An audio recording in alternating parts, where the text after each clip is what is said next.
जहाँ पे यूके को बहुत सारे मुआशी मसाइल का सामना है, लिविंग क्राइसिस ने लोगों का जीना महाल किया हुआ है, वहीं पे कुदरती आफ़ात भी पीछे नहीं हैं। एक के बाद एक कुदरती आफ़ात ने यूके का रुख किया हुआ है। इस वक़्त यूके में हुकूमत की तरफ से रेड अलर्ट जारी किया हुआ है और लोग जो हैं वो घरों की हद तक महदूद होके रह गए हैं। बिस्मिल्लाहिर्रहमानिर्रहीम अस्सलाम वालेकुम एवरीवन। एक नए दिन और एक नए व्लॉग का आगाज़ करने जा रहे हैं और जी आज के इस व्लॉग में जो शेयरिंग है वो कोई इतनी खुश आइंद नहीं है।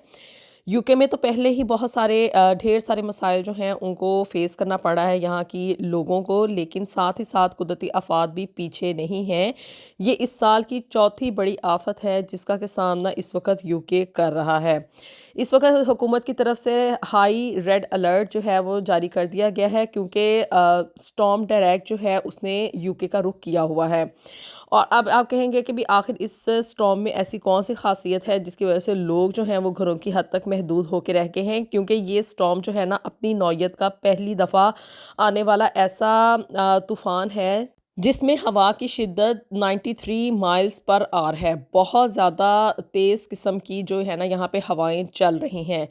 तूफ़ान के साथ-साथ यानी कि जो समुद्री तूफ़ान है उसके साथ-साथ तेज़ किस्म की हवाएँ हैं और इसके साथ बारिश जो है वो भी तूफ़ानी किस्म की ही हो रही है। बाज़ इलाकों में जो है ना वो जो स्नो है ना वो भी तूफ़ानी किस्म की है, यानी कि रास्ते जो है ना वो लोगों के ब्लॉक हो चुके हैं। हुकूमत ने रेड अलर्ट जारी किया है और उस रेड अलर्ट के अकॉर्डिंग ये है कि लोग जो है ना वो अपने घरों में रहें, मोस्टली ट्रैवल ना करें, क्योंकि यहाँ पे इस वक्त बाज़ एरियाज़ ऐसे हैं, यानी कि लंदन में तो नहीं लेकिन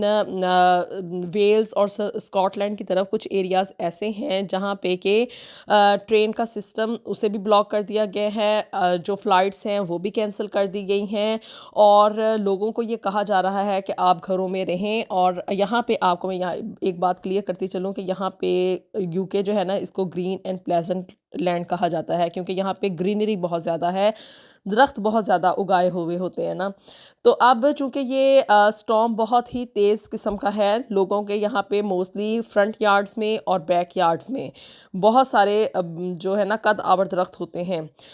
इस तूफ़ान की वजह से क्या है कि वो दरख्त अपनी जड़ों से उखड़-उखड़ के गिर रहे हैं और जिसकी वजह से लोगों की प्रॉपर्टीज़ को, उनकी गाड़ियों को और उनकी जान को नुकसान का ख़दशा है, क्योंकि दरख्त आपको पता है कि बहुत ही कदावर होता है और जब कदावर दरख्त जो है वो अपनी जड़ों से उखड़ के गिर जाएँ तो फिर उसकी वजह से होने वाले नुकसान के बारे में कोई भी प्रेडिक्शन नहीं की जा सकती। ये कहीं पे भी गिर सकता है, किसी के ऊपर भी गिर सकता है। हकूमती अदारों का यही कहना है कि लोग अपने घरों में रहें मिनिमम हद तक, यानी कि जो ज़रूरी नहीं है वो आप लोग ट्रैवल ना करें,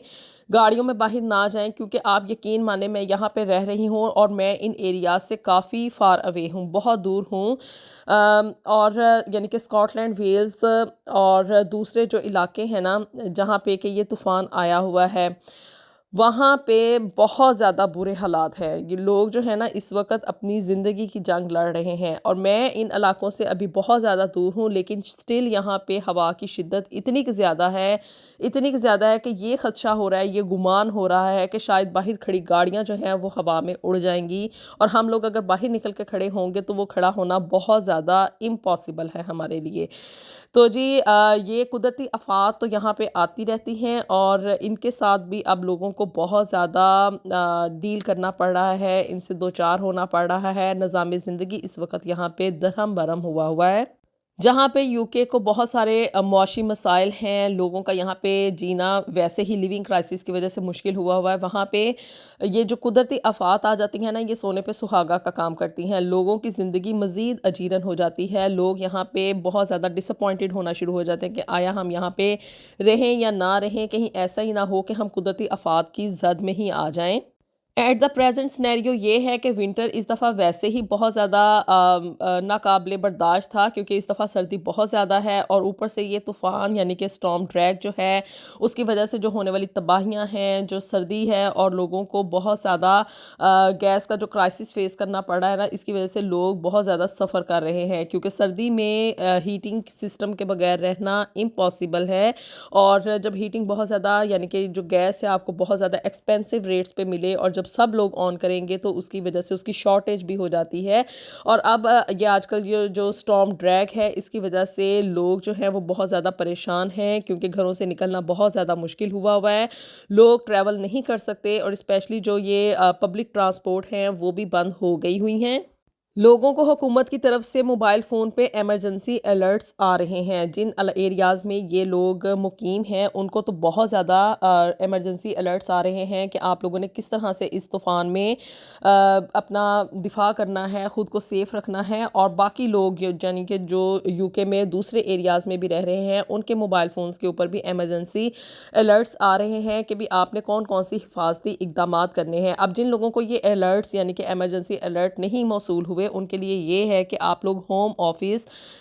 यूकेबीए की वेबसाइट पे जाके वहाँ पे जाके इस स्टॉर्म ड्रैग के बारे में रिपोर्ट्स जो हैं या जो एडवाइसेस हैं आप उनको फॉलो कर सकते हैं। मेन स्ट्रीम मीडिया में भी यहाँ पे बहुत ज़्यादा इसके बारे में यानी कि स्टॉर्म ड्रैग के बारे में बताया जा रहा है और इससे बचने के लिए जो हिफाजती इकदामात जो लोगों को करने चाहिए, अपने घरों में क्या क्या आपको करना होगा उसके बारे में भी अपडेट्स दी जा रही हैं। आज की इस वीडियो में सिर्फ यही है कि भी यहाँ पे यूके के जो हालात हैं ना वो इतने ज़्यादा सूटेबल नहीं हैं और स्पेशली ये तूफ़ान की वजह से लोग जो हैं बहुत ज़्यादा परेशान हैं और मुश्किलात का सामना कर रहे हैं। चलें जी, तो मिलेंगे आपसे नेक्स्ट वीडियो में with something new and something very interesting. Until then, अल्लाह हाफिज़।